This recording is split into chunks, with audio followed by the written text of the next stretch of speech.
আসসালামু আলাইকুম বন্ধুরা, কেমন আছেন? জীবনে কখনো কিন্তু হতাশাগ্রস্ত হলে হবে না।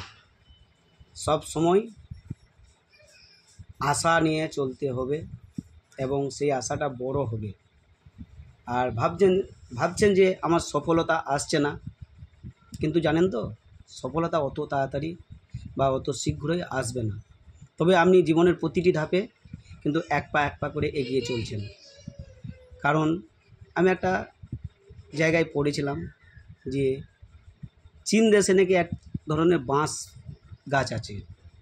সেই বাঁশ গাছের বিচন থেকে যখন বিচনটা রোপণ করা হয়, তখন সেই বিচনটা আজ বেরোচ্ছে না, কাল বেরোচ্ছে না করতে করতে সেই বিচনটা থেকে প্রথম যে পেকিটা বেরোচ্ছে, সেই পেকিটা বেরোতে 4টি বছর টাইম লেগে যায়।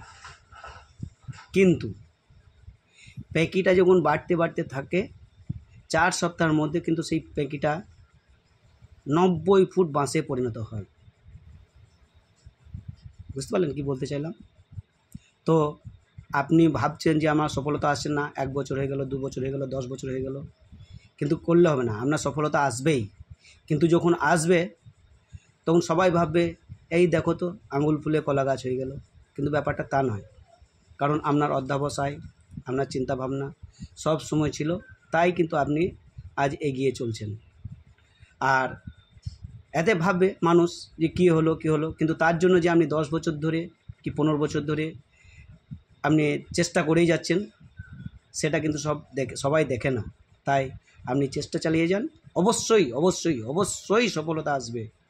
আর আল্লাহর প্রতি অবশ্যই ভরসা রাখতে হবে, ইনশাল্লাহ সুদিন আসবেই।